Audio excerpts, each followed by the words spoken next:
অনেকে বলে তাফসীর করলে নাকি লোকেরা বুঝবে না। তাফসীর করা লাগবে চার ভাবে। তাফসীরুল কোরআন বিআয়াতিল কোরআন, কোরআনের আয়াত দিয়ে তাফসীর হবে।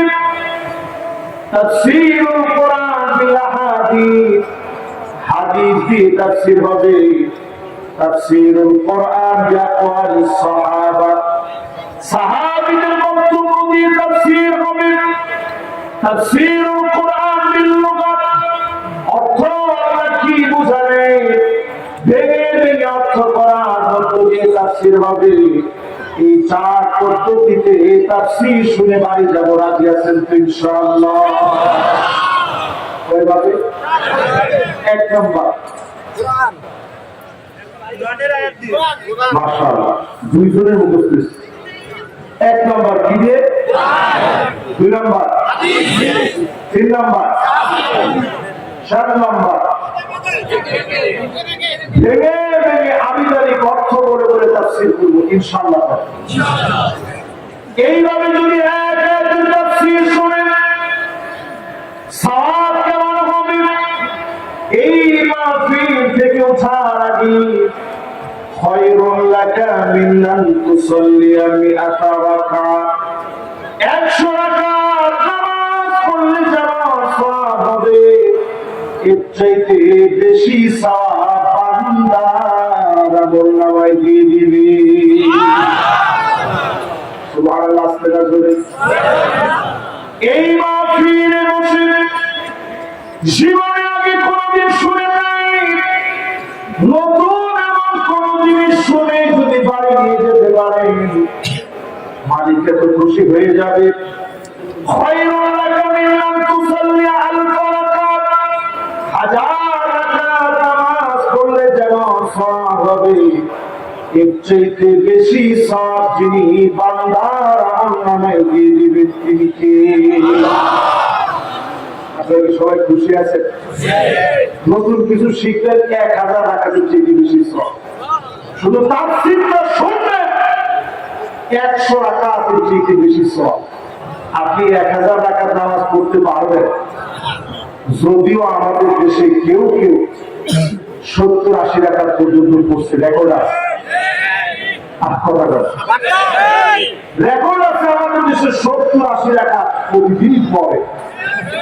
কিন্তু আমরা এই মার্কে আজকে করবো না, আমরা সরাসরি তাফসীর শুনে 100 রাকাতের চেয়ে বেশি সওয়াব নিয়ে বাড়ি যাবো, রাজি আছেন ইনশাআল্লাহ?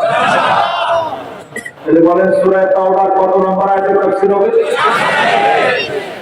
আল্লাহ রাব্বুল আলামিন বলেন, কোরআন শোনো, প্রত্যেক বছর আমি আল্লাহ একবার অথবা দুইবার, মাররাতান আও মাররাতাইন, একবার অথবা দুইবার আমি আল্লাহ আযাব দিয়ে থাকি। এরপরে আমি তাকায় থাকি, আমার গোলামগুলো তাওবা করে কিয়ামতের দিকে ফিরে এসেছে। তাওবার কারণে, ফিরে আসার কারণে আযাবকে যিনি উঠায় দেন তিনি কে? একবার দুবার প্রতি বছর আযাব আসে। আমি আপনাদেরকে মনে করাই দিই, 2019 সালে সারা দুনিয়া কাঁপিয়ে এক ভয়াবহ মহামারী পৃথিবীতে আসছিল কিনা? কবিরাজ সাহেব উনি সুন্দর করে বলছে, হুজুর কোভিড-19 তার নাম। এখন আপনারা বলেন তো দেখি, এই কোভিড-19 কি এখন আছে? এখন কোথায়?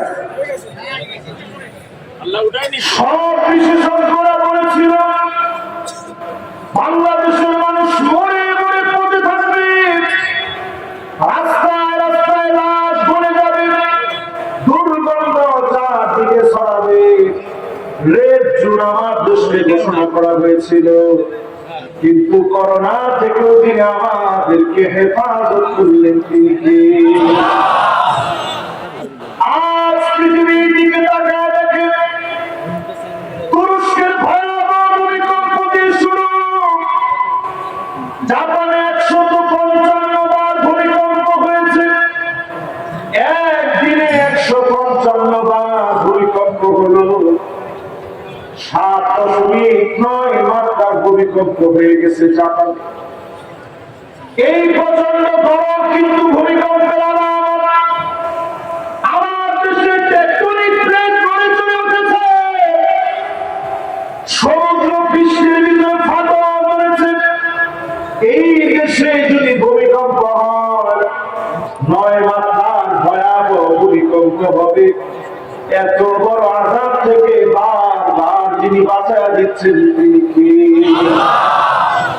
ওই যে ফজরের নামাজের সময় আল্লাহর কোরআনের নামাজের দিকে ছুটে যায়, নামাজীদের তাকওয়ার সঙ্গে ভূমিকম্প যখন এসে হাজির হয়, দয়া করে মায়া করে তিনি গোলামদেরকে বাঁচায়া দেন তিনি কে? ঘুম থেকে উঠা আপনার কাজটা কি বলে তো দেখি। ফেসবুকে প্রথমে ঢুকে একটা স্ট্যাটাস দেওয়া, আলহামদুলিল্লাহ এবারের মতো বেঁচে গেল। আরে কথা বলা,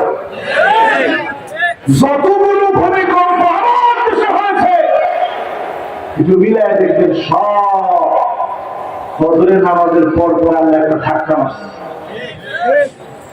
আল্লাহ বুঝায় দিয়েছেন বলো সময় নাই, নামাজের দিকে আজ পৃথিবীর সব মিডিয়া বলতেছে দুনিয়ার সময় শেষ হয়ে যাচ্ছে, অচিরেই যিনি বড় ধরনের আযাব দিবেন তিনি কে?